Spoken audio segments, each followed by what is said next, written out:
দুর্গাপুরে ডাক্তারি পড়ুয়াকে ধর্ষণ, বেসরকারি মেডিকেল কলেজের ছাত্রীকে ধর্ষণ। রাতে বন্ধুর সঙ্গে ক্যাম্পাসের বাইরে যান ছাত্রী, ফুচকা খেতে বেরিয়ে ধর্ষণের শিকার।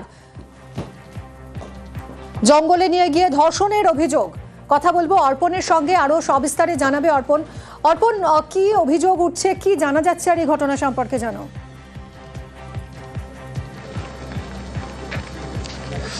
দেখো, যেটা জানা যাচ্ছে যে শুক্রবার রাতে কিন্তু এই দ্বিতীয় বর্ষের ডাক্তারি পড়ুয়া, তার বাড়ি উড়িষ্যা, এবং এখানে সে তার বন্ধুর সাথে ক্যাম্পাসের বাইরে ফুচকা খাওয়ার জন্য বের হন। তারপরেই কিন্তু 5 থেকে 6 জন, যেটা জানা যাচ্ছে যে বহিরাগত, তারা তাকে জঙ্গলে নিয়ে যায় এবং সেখানে তাকে গণধর্ষণ করে, এমনই অভিযোগ করছেন। এবং ঘটনার খবর পেয়ে তার পরিবারকে যখন খবর জানানো হয়, তার পরিবারের লোকজন তারা আসে এবং বর্তমানে যে আইকিউ সিটি মেডিকেল কলেজ হাসপাতাল, সেখানে এই চিকিৎসক কিন্তু চিকিৎসাধীন, যে ডাক্তারি পড়ুয়া তিনি চিকিৎসাধীন রয়েছেন। কারণ এই আইকিউ সিটি মেডিকেল কলেজের বাইরেই প্রায় 2 কিলোমিটার একটি রাস্তা রয়েছে, একেবারে জঙ্গল রাস্তা, এবং এই রাস্তাটির নামকরণ মোহনবাগান সরণি। আর এই মোহনবাগান সরণির যে রাস্তা, তার যে দুপাশে যে জঙ্গল, সেই জঙ্গলেই তাকে নিয়ে গিয়ে গণধর্ষণ করা হয়। কতজনের বিরুদ্ধে মোট অভিযোগ অর্পণ? কতজন ছিল এই গ্যাংয়ে, কি জানা যাচ্ছে? দেখো, যেটা জানা যাচ্ছে, অর্থাৎ এই পড়ুয়া তার পরিবারকে যেটা জানিয়েছে সেই সূত্রে খবর, এবং পুলিশ সূত্রে যেটা খবর, তাদেরকে যেটা অভিযোগ করছেন যে 5 থেকে 6 জন তারা কিন্তু ছিল এবং তারা এই ঘটনায় যুক্ত। এবং তার যে বন্ধু, এই ঘটনার পর থেকে ওই ডাক্তারি পড়ুয়ার যে বন্ধু, সে কিন্তু পলাতক, যদিও তার খোঁজেও পুলিশ তো তল্লাশি শুরু করেছে। কারণ ইতিমধ্যেই কিন্তু নিউ টাউনশিপ থানার পুলিশ এই ঘটনার তদন্ত শুরু করেছে, এবং এই যে ডাক্তারি যিনি পড়ুয়া রয়েছেন তার সাথেও কথা বলছেন এবং তার পরিবারের সাথে কথা বলেছেন। কিভাবে এই ঘটনা ঘটলো তা তদন্ত শুরু করেছে নিউ টাউনশিপ থানার পুলিশ। ইতিমধ্যেই কিন্তু এই যে মেডিকেল কলেজ, যে হাসপাতাল, আমি যেখানে দাঁড়িয়ে রয়েছি, আইকিউ সিটি হাসপাতাল, এই হাসপাতালেই চিকিৎসাধীন রয়েছে। এবং গোটা ঘটনার কিন্তু পুলিশ, আসানসোল দুর্গাপুর পুলিশ কমিশনারেটের নিউ টাউনশিপ থানার পুলিশ, তারা তদন্ত শুরু করেছে। কারণ অন্ধকারে এই রাস্তার মধ্যে কোনো সিসিটিভি ছিল কিনা তাও পুলিশ কিন্তু খতিয়ে দেখছে, এবং এই ঘটনায় কারা কারা যুক্ত তাও কিন্তু খতিয়ে দেখছে। কারণ যে শুক্রবার রাতে যে ঘটনা ঘটেছে, একেবারেই তার তদন্তর ভার কিন্তু নিউ টাউনশিপ থানার পুলিশ, তারা নিজের দায়িত্বে তদন্ত। মেডিকেল কলেজ কর্তৃপক্ষের ভূমিকা নিয়ে তো প্রশ্ন উঠছে, নিরাপত্তা কোথায় সেখানে ছাত্রীদের? একজন ছাত্রী রাতে ক্যাম্পাস থেকে বেরিয়ে চলে গেল, তারপর এরকম একটা ঘটনা ঘটে গেল। কর্তৃপক্ষ কি বলছে এখন, মেডিকেল কলেজ কর্তৃপক্ষ?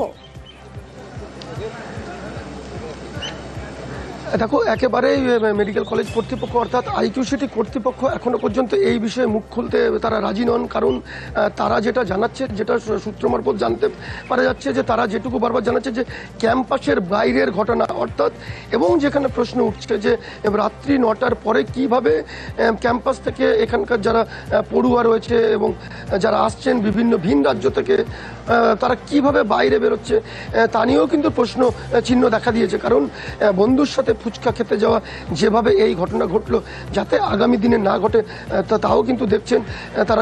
তুমি আমাদের সঙ্গে থাকো, আমরা একবার শুনবো নির্যাতিতার বাবার বক্তব্য। কটায় খবর পেলেন? রাত্রি 10টার সময়। কে ফোন করেছিল? তার বন্ধু আমাকে ফোন করেছিল।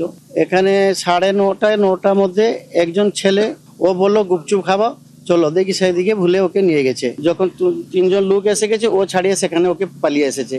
তার মধ্যে একজন ওকে রেপ করেছে, ওদের মোবাইল ছড়ে নিয়েছে। তারপরে 3000 টাকা দিলে মোবাইল দিব বললো, তার কাছে 200 টাকা ছিল, ও 200 টাকাও ছড়ে নিয়েছে। ছেলেটা কে হয়? ছেলেটা তার ক্লাস ফ্রেন্ড হয়, সম্ভবত এই ছেলেটা জড়িত আছে।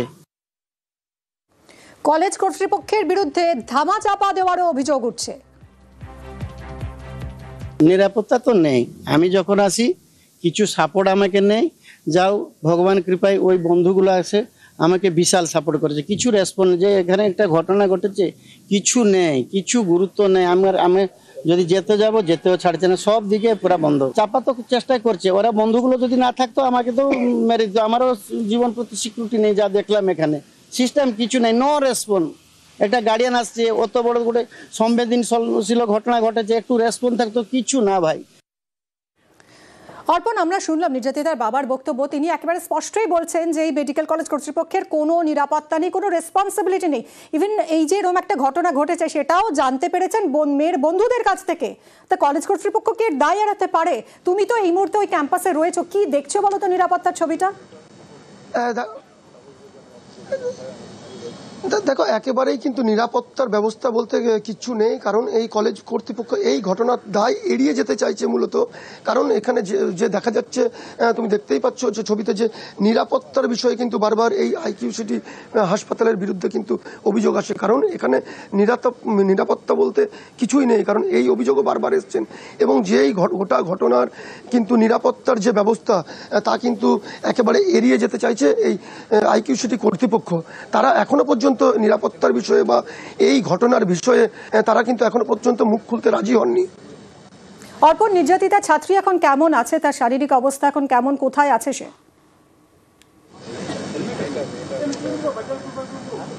দেখো, নির্যাতিতার শারীরিক অবস্থা যথেষ্ট স্থিতিশীল রয়েছে, কারণ তিনি এই মুহূর্তে যে আইকিউ সিটি হাসপাতাল মেডিকেল কলেজ সেখানেই চিকিৎসাধীন এবং রীতিমতো চিকিৎসকের পর্যবেক্ষণে রয়েছে। এবং তার পরিবারও কিন্তু এই হাসপাতালেই রয়েছেন। তার পরিবারকে খবর দেওয়ার পরে তার পরিবার বন্ধুর মুখ থেকে, এই নির্যাতিতার বন্ধুর মুখ থেকে তারা খবর পেয়েও কিন্তু তারা ছুটে আসে এবং তারাও ইতিমধ্যে কিন্তু এই হাসপাতালেই রয়েছে, যদিও গোটা বিষয় পুলিশি নিরাপত্তায় রয়েছে। তুমি তো নজর রাখছো, তোমার থেকে আরো আপডেট নিতে থাকবো। অনেক ধন্যবাদ তোমায় অর্পণ।